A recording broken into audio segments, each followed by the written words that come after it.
how's that that calculation? I know the answer for the listeners. The different from what's the vacancy rate that's published by REIP, REIQ. Yeah, they all vary dramatically, and it comes down to a number of things. Some of the listings might have an available date that's in the future.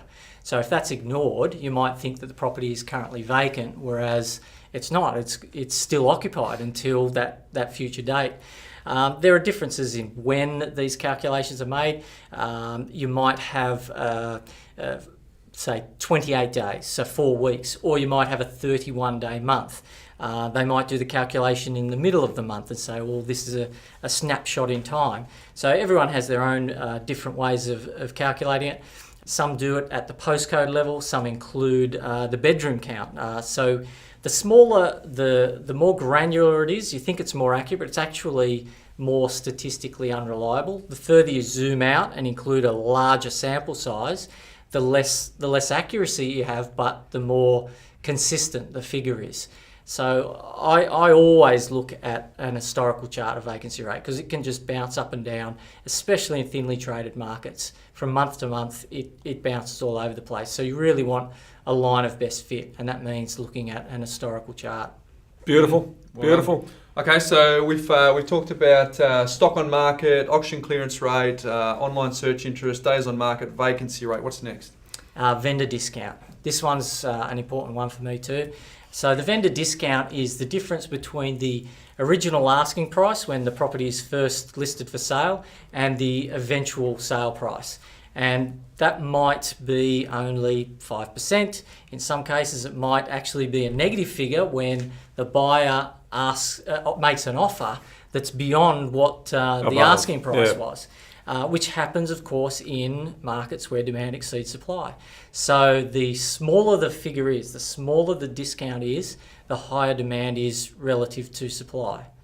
So that's the percentage difference we're also talking about here. Yes. So we're working it to a percentage. So if it's offers above 500,000 and it ultimately sells for 450, we would work out that percentage, and that's obviously a negative. In other words, it's a percentage of the discount offered from the original asking price.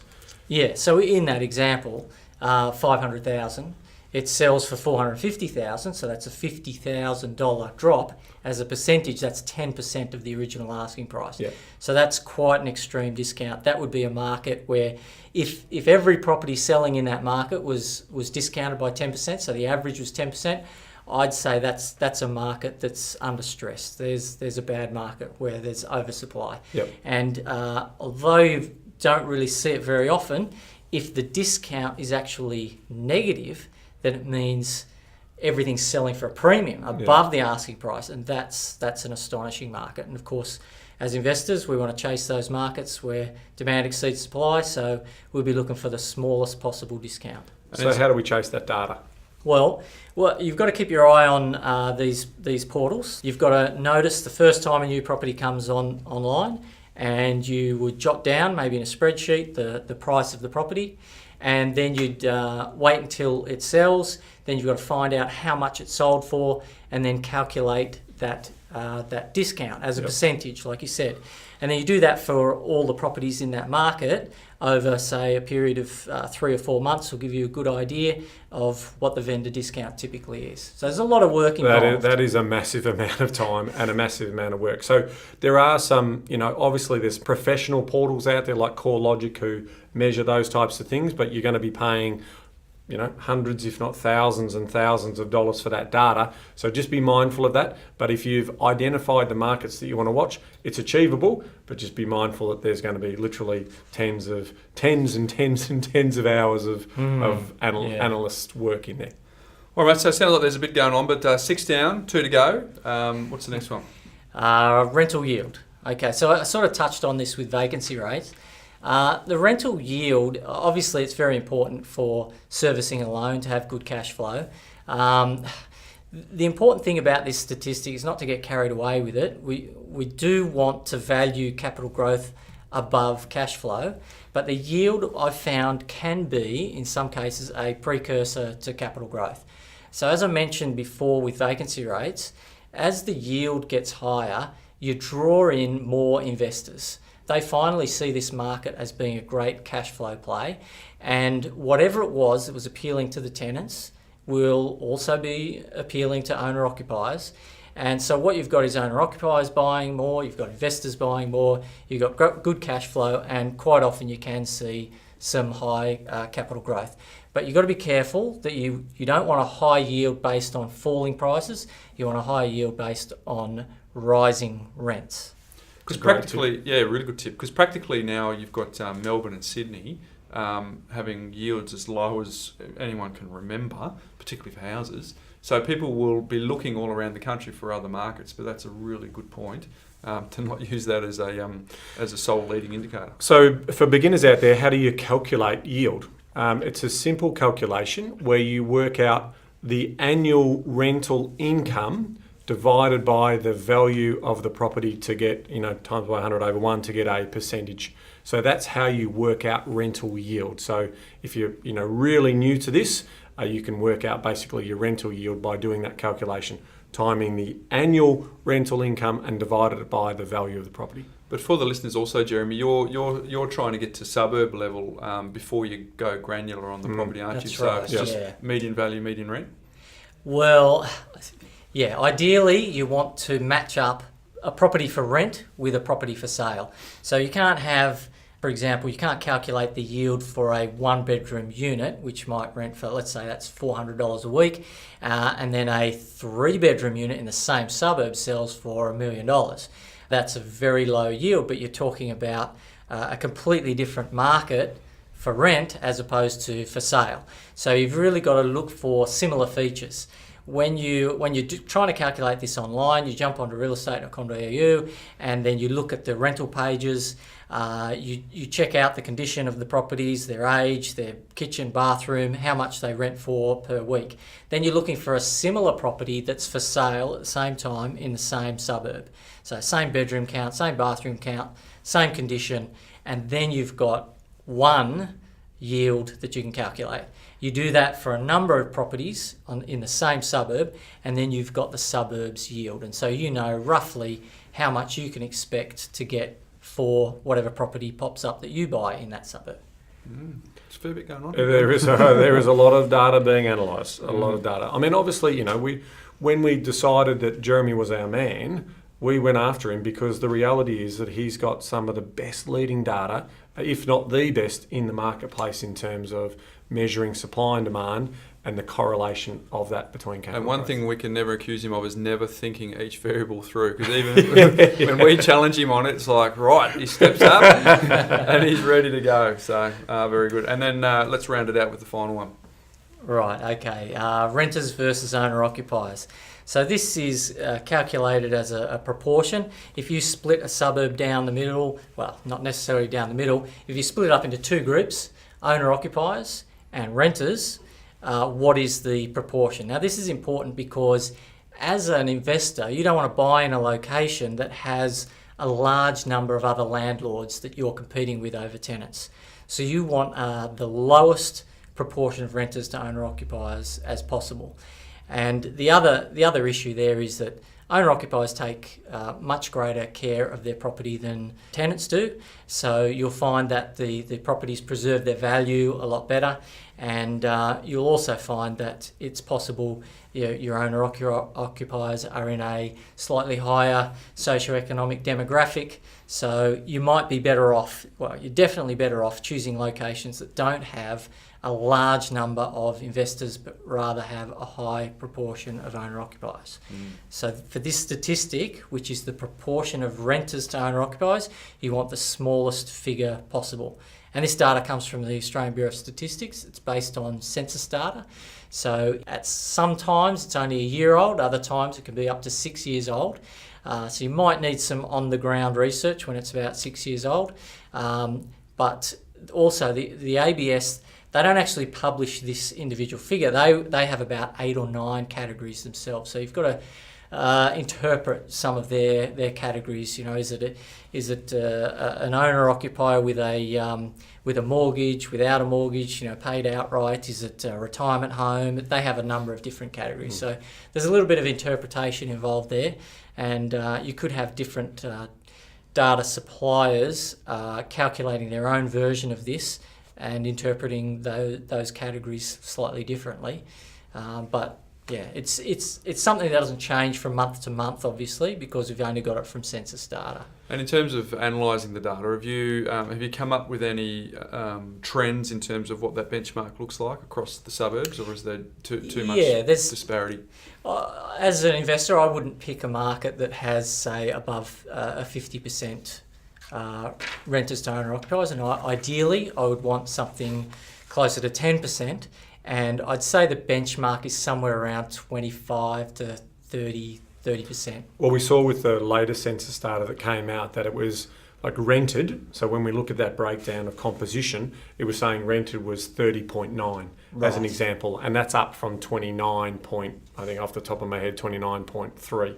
So the reality is we've got a little bit more rental coming in, and you think about that, that's logical because obviously overseas migration is still quite buoyant, and that's obviously usually people who arrive here are going to rent. They're going to try before they buy in terms of getting into that market. But what we are talking about here is getting into the data at suburb level.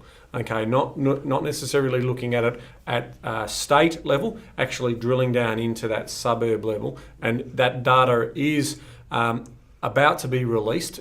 By the time we go to market with the new census data, what we're talking about is by August, late August, that data should be available at that more granular level. So just to, in terms of summarising that, Ben, in terms of understanding demand and supply, the variables that Jeremy focuses on is 1, stock on market, 2, auction clearance rate, 3, online search interest, 4, days on market, 5, vacancy rate, 6, vendors discount, 7, rental yield, and 8 is the split or the ratio between renters and owner-occupiers. So, mate, I think one of the things that we identified there is there's a lot going on in terms of individually get each and every one of those indicators. But I guess from your experience, and you've obviously got a bit of secret sauce around your algorithm, but how did you go through the various permutations on how you weight those particular variables? Because I'm sure we go back to when you first started in 2009, there was a weighting, and where you've got it now in 2017. I'm sure it's had plenty of iterations along the way. Actually, I haven't changed it tremendously. Oh, very but, good. Thank you. The score went from, I think originally it was out of 48 when I first read one of your first articles many years ago. Moved up to now a score out of 100. Yeah, it's just a little bit more accurate, and it's much easier for people to think of a benchmark of 50. Yeah. If it's above 50, they're clear with that. They've failed exams, they know.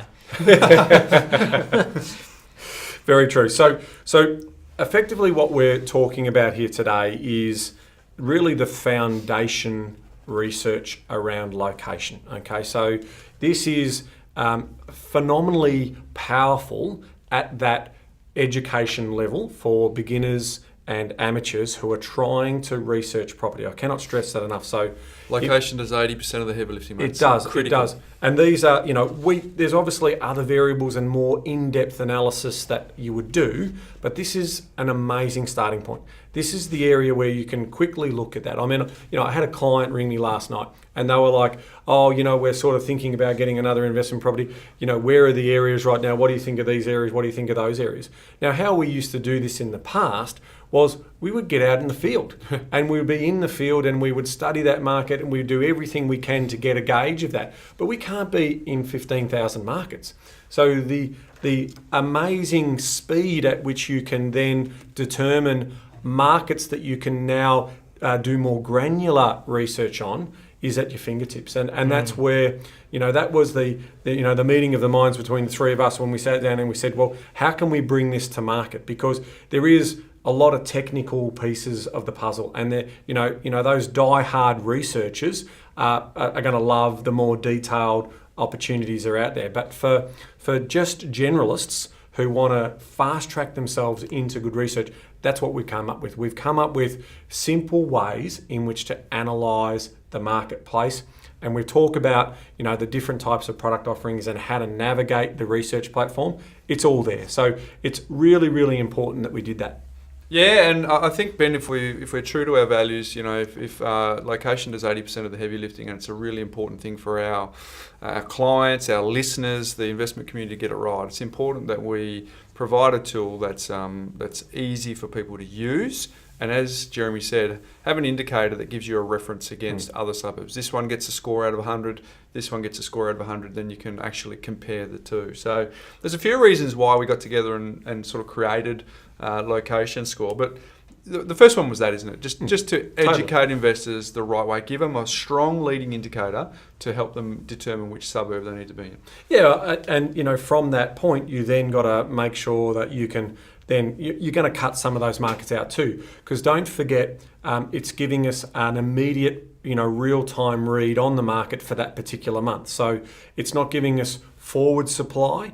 And the other thing too is, if you get a high score in a particular market, you've got to be careful to also make sure you can get into that market and see where that forward supply is coming. So it's absolutely critical, and it's not easy. We've just heard about the sort of the minutiae and the different moving parts, and how you have to look at multiple areas and make determinations on the data that you're collecting to bring it down to means or medians and those types of things to get to a score. And I guess people just don't have the time, Jeremy, to even contemplate what you've just gone through. Yeah, I think there's no way you can manually do it and cover the entire country, obviously.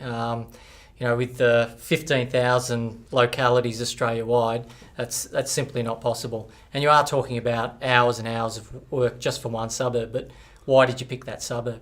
I have people ring me and say, hey, what do you think about suburb XYZ? And I say, never heard of it, let me look it up. And within a minute, I'm telling them, thumbs up or thumbs down, or do some of your own research. It's a maybe.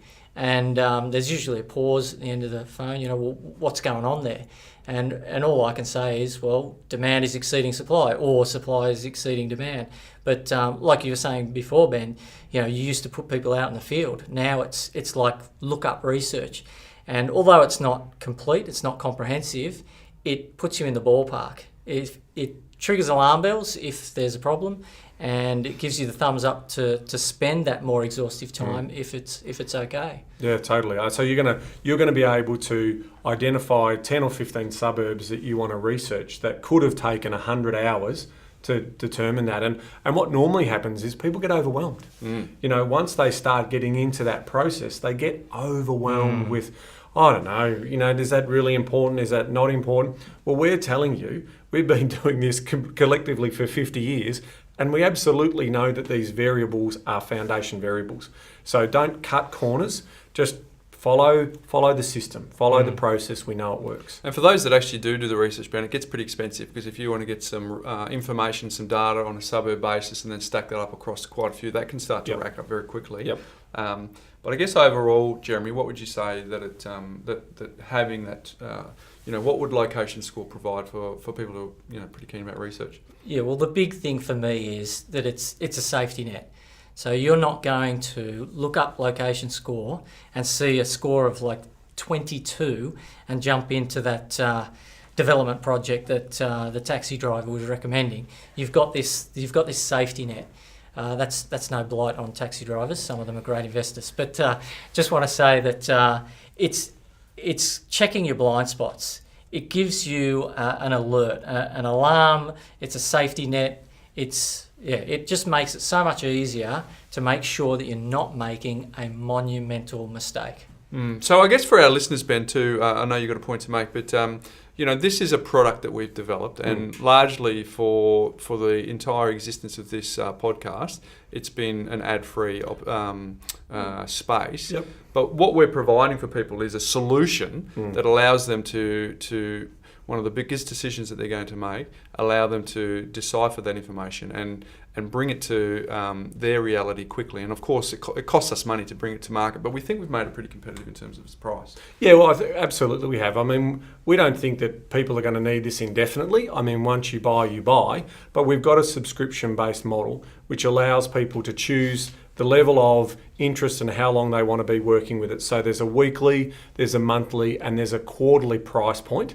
And the best part about that is it's under $100. Like, in terms of how you want to look at it, it's absolutely very, very reasonably priced.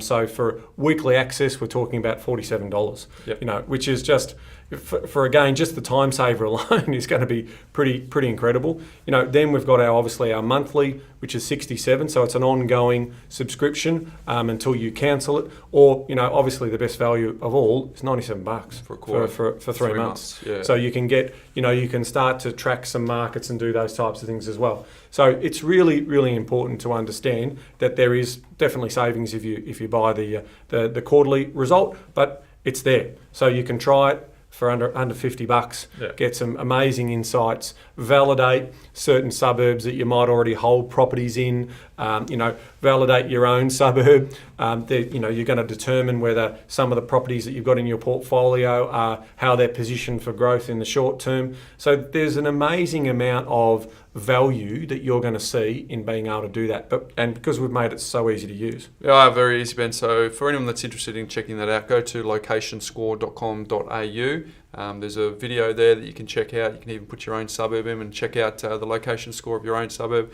So we absolutely recommend you go there, Ben. But if someone gets a score of, I don't know, call it 67, how are they going to interpret that? Yeah, look, again, this is about easy to understand, easy to use. So there's two simple things you do with this product. It's so easy to use. The score, you put a suburb in and it'll give you a score. And it'll give a score out of 100. Nice and simple to understand that. Now, you might be thinking, well, 15,000 suburbs, does that mean I have to go through every one of those suburbs? No, this is the other bit of gold that's inside the platform.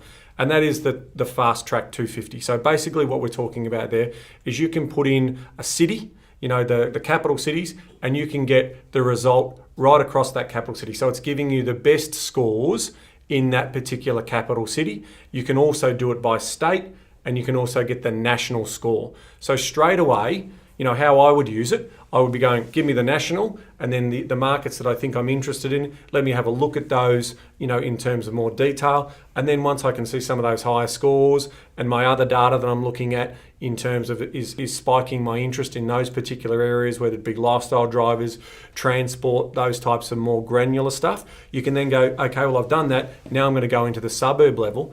When you get into the suburb level, it gives you that overall score at the top, but it also breaks down the 8 variables, the key indicators, and you can see the trend in the data in those 8 key indicators. So you can get more familiar with, how the scores are being derived from looking at those indicators. And Jeremy, the users of Location Score can then get the benefit of the algorithm that you've created for the weighting of each of those variables. Yeah, that's right. There's a lot of work that goes into the machine that's done under the covers, and it may seem simple that you just type in a suburb and up it pops, or as Ben said, you look for the top 250, but there's an enormous amount of number crunching that's gone around behind that, and a huge amount of experience into the munging of that data and how it's weighted. So although it's very fast, it's still very effective. And like Ben said, that's exactly how I would go and find my next market. You just look at the top 250 and then you're at least in the ballpark. So this is cutting out an enormous number of no-go zones and bringing you down to like the top 1% of markets around the country. And then you can do your more in-depth research and go and pay a visit, obviously. But at least your time is well spent, rather than just guessing at which markets are the top markets. And what's at risk here is serious capital growth. This is all about trying to get a superior return on your money. At the end of the day, Bryce, you call it basically a bricks and mortar bank account. That's what it is. And there are different markets within markets, and certain properties and certain locations perform better than others in certain times. So this is really, about understanding supply and demand in the cycle at this time, and that's the power of it. Yeah, and our hope, Ben, is for our community to get their time back. So so they don't have to go 10 years down the track and realise in the rear vision mirror that they could have made a different decision back then. So that's what it's all about. So folks, check it out, locationscore.com.au, and I think there's a sneaky little promo for our loyal community, Ben. Yeah, there is. So obviously for our loyal listeners, we want to do a 20% discount for you as Property Couch listeners. So the code, the special code is TPC20, okay, and that's going to be available for 4 weeks. So if you want to check it out and get a 20% discount off those prices, then jump on now. And we thank you everyone for the feedback that you've given us in terms of what you want to see. That will allow us to obviously go away and start developing more research tools, more research insights to continue to keep educating property buyers, both investors and for owner-occupiers. We had an enormous response to that call out, Ben. We've asked people to give us what their top 2 were for the research. So just shows people have got an enormous appetite to get it right. If you know, yeah, and we read that stuff, and we are absolutely looking at ways in which we can potentially incorporate this into whether it be location score or dsrdata.com.au or a super platform one day down the track, which is ultimately our vision. Well, you mentioned DSR data. That's for the serious property investors who love their data. But for the general property investor, location score will do a lot of that heavy lifting for them. So, terrific, Jeremy. Thanks for coming on and explaining your passion, the vision that's pulled you towards location score and what you've been doing with research. So, mate, we appreciate your time. It was, always happy to talk about property data. And obviously we're going to get you on more often to get some of the insights and things that you're seeing in the market, given the beauty of the data that you're obviously now got access to and you've been collecting for many, many years now. So there's that, and obviously the more sophisticated some of our listeners get, we will talk about dsrdata.com.au into the future. So a lot going on, and that's exciting for us because it is all about making sure that your money is spent wisely and you recover that time, in terms of making sure you get back to your lives. Here, well said, Ben. And there was a lot going on there. So if we've got some people who are interested in looking at that visually, we've got a webinar coming up that they can check out as well. If you just need to see a little bit more detail, so we'll have details of that webinar on locationscore.com.au. It'll also be on Facebook.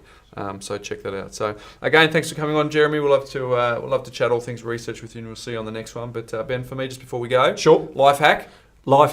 Hit me. Now, this will come as a surprise to you, but do you know how I'm a bit of a fan of Evernote? Right. That's every week. You must be on a free subscription by now, surely. Well, those Evernote listeners out there, they should be paying me, shouldn't they? But they're not. It's plug free. But there's another one that I'm on is Nosby. Oh, you're on their payroll? Nozbe. I'd like to be, but Nosby. So if you think, in terms of if I'm carrying around a notebook, the old A4 notebooks, you write all your notes down. That's what Evernote is to me. Yep. But then I've got a little to-do list. Nosby becomes my to-do list. It's available across all of my devices, and what it enables me to do is put tasks in projects and also categories. So I'm a big fan of batching. So if I've got to make some calls, I'll just make a little note in Nosby to tag it, call, and then I'll get up and I'll go and make 5 calls in a row. Or if I've got to block myself off and not get any distractions, I'll lock myself in a room, I'll go and look at my create or my design tag. So that's inside, but can that be embedded into Evernote, or it's just another little app? Well, I've actually used Evernote as my to-do list in the past, and it actually was quite good for me. But then better. Well, it's better. Okay. Yeah. So just in full disclosure, it's a subscription. I think it's I don't know. I think it's like $90 a year or something, right? So you paid, and again, it's a free plug. It's a free plug, but all my life hacks, and as I said to you, I'm getting under enormous pressure to make sure the ones that I use. But Nosby is something I use daily. If something comes up, and no problem, I whack it in because I can do it on my desktop. I can do it on my iPhone. I can do it on my tablet either. So Nosby, check it out. We'll put a link on our social media.